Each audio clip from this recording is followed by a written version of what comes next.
अस्सलामु अलैकुम। मैं Nusrat MET higher secondary school Sopore से 9वीं और 10वीं जमात की उर्दू मुअल्लिमा। जैसा कि आप सब जानते हैं कि आजकल की जो हालात है उसकी वजह से शोबा तालीम काफ़ी हद तक मुतासिर हो गई है, तो स्कूल इंतज़ामिया की तरफ से वीडियो लेक्चर्स का आगाज़ हुआ। तो चलिए हम अपने मौजू की ओर आते हैं। आज का जो हमारा मौजू है वो है गज़ल। आपको बता दूं कि आपकी किताब में मौजूद शायरी का जो हिस्सा है उसमें गज़ल पहला मौजू आता है, जो कि 9वीं और 10वीं दोनों जमातों के लिए ज़रूरी है। गज़ल में बहुत सारे शौराओं के बारे में जिक्र आया है जिनका हमें पढ़ना है, जिनकी तशरीह, जिनकी अशार हमें पढ़ने हैं, लेकिन उनके बारे में पढ़ाने से पहले मैं आपको गज़ल के बारे में ही जानकारी देना चाहूँगी कि गज़ल होती क्या है, ये किस जुबान का लफ्ज है, इसकी इब्तिदा कहाँ से हुई और गजल का पहला शेर क्या कहलाता है, गजल का आखिरी शेर क्या कहलाता है। ये तमाम चीजें हम आज पढ़ेंगे, इसलिए 9वीं और 10वीं जमात दोनों के लिए ही जरूरी है। पहले बता दूं, पहला जो है गजल जो है किस जुबान का लफ्ज है, तो गजल अरबी जुबान का लफ्ज है जिसके माने हैं औरतों से बातें करना या औरतों की बातें करना, यानी हुस्न व इश्क की बातें करना, प्यार मोहब्बत की बातें करना, तो जिसको हम गजल कहते हैं। लेकिन एक और रिवायत ये है कि एक और रिवायत के मुताबिक इसके ये भी माने लिए जाते हैं कि जब शिकारी कुत्ते हिरन के बच्चे को शिकार करने के लिए दबोचते हैं तो हिरन के मुंह से निकलने वाली दर्द भरी आवाज को गजल कहते हैं। आपको बता दूं कि अरबी में हिरन को गजाल कहते हैं और हिरन के मुंह से जो दर्द भरी आवाज निकलती है उसे गजल कहते हैं।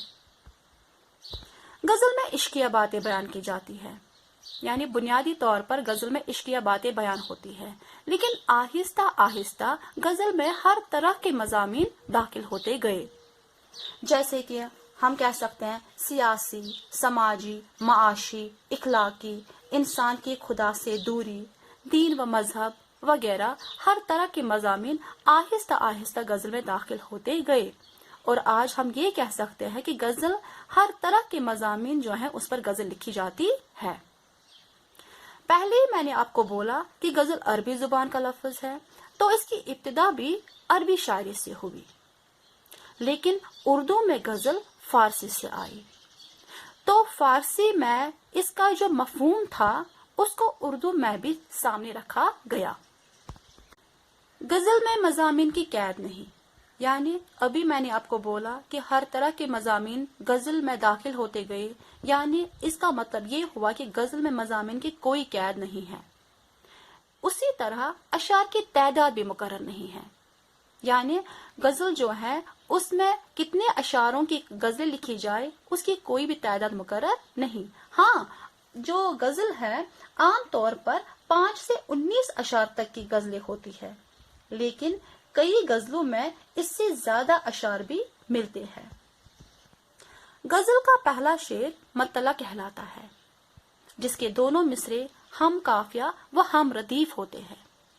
बात करते हैं पहले काफिया और रदीफ की।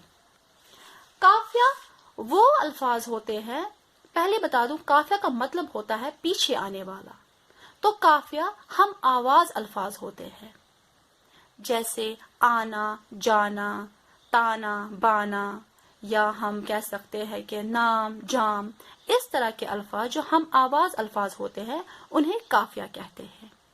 और रदीफ वो अल्फाज होते हैं जो अशार के आखिर में बार बार दोहराए जाए। रदीफ जो अल्फाज होते हैं वो मुस्तकिल होते हैं, ये तब्दील नहीं होते। काफिया जो होता है ये अशार के आखिर में लेकिन रदीफ से पहले आता है और रदीफ काफिया के बाद आते हैं। तो मतला पहला शेर हुआ, तो पहले शेर के दोनों में से हम काफिया व हम रदीफ। गजल का आखिरी शेर जो होता है वो मक्ता कहलाता है। यहाँ पर शायर अपना तखल्लुस इस्तेमाल करता है, यानी गजल का आखिरी शेर जिसमें शायर ने अपना तखल्लुस इस्तेमाल किया वो मक्ता कहलाता है। सबसे अच्छा शेर जो होता है गजल का वो बैतुल गजल یا شہ بیت کہلاتا ہے۔ سب سے اچھا شعر غزل کا بیت الغزل یا شہ بیت۔ ایک اور بات کہ وہ بحر اور ردیف جس کے لحاظ سے غزل کہی جاتی ہے غزل کی زمین کہلائی جاتی ہے۔ بحر یعنی کہ وہ شعر، یعنی کہ یا ہم کہہ سکتے کہ وہ مصرع جو ایک ہی لائن میں یا ایک ہی آواز میں کہی جائے، جس کی لائن، جس کی آواز ایک ہی ہو، اسے بحر کہتے ہیں۔ اور ردیف تو میں نے ابھی آپ کو بولا کہ ردیف کیا ہوتا ہے، وہ یہ ہم کہہ سکتے ہیں اشعار جو آخر میں بار بار دہرائے جائے۔ تو بحر اور ردیف کے لحاظ سے جب غزل کہی جاتی ہے تو وہ غزل کی زمین کہلائی جاتی ہے۔ غزل جو ہے اس کا ہر شعر ایک دوسرے سے جدا گانا ہوتا ہے، یعنی ہر شعر کا معنی، ہر شعر کا مفہوم جو ہے وہ الگ ہوتا ہے۔ لیکن جو غزل ایک ہی موضوع پر کہی جائے یا لکھی جائے اسے غزل مسلسل کہتے ہیں۔ جس غزل کا موضوع ایک ہو وہ غزل مسلسل کہلائی جاتی ہے۔ اردو میں غزل گوئی کا آغاز دکن سے ہوا یا دکن میں ہوا، جو ہم کہہ سکتے ہیں کہ قطب شاہی اور عادل شاہی دور سے غزل جو ہے وہ لکھی گئی۔ لیکن غزل جو ہے وہ باضابطہ طور پر، پہلے باضابطہ طور پر جو غزل گو تھے وہ ولی دکنی تھے، جن کا پورا نام شاہ محمد ولی اللہ تھا۔ شاہ محمد ولی اللہ ولی دکنی پہلے باضابطہ غزل گو ہے۔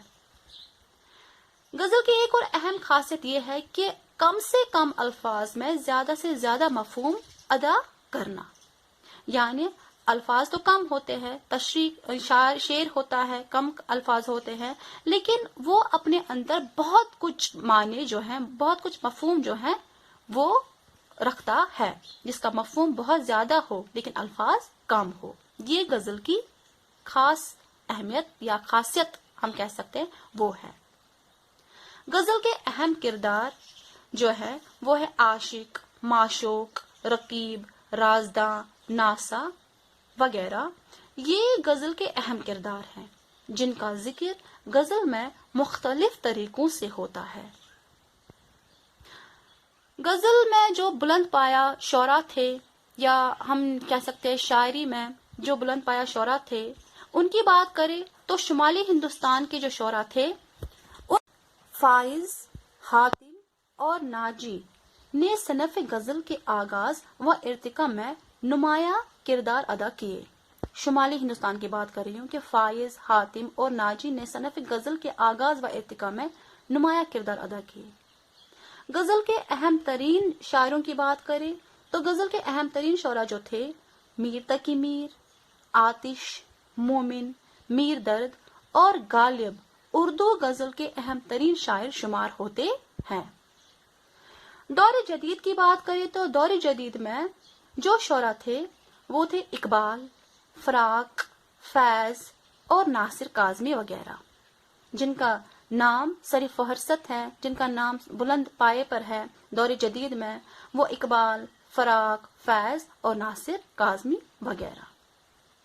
جہاں تک جموں و کشمیر کے شاعراؤں کی بات ہے تو ان میں رسا جاویدانی، شہزور کشمیری، تنہا انصاری، میر غلام رسول نازکی، شوریدہ کشمیری وغیرہ، ان کا نام بلند پایا پر آتا ہے۔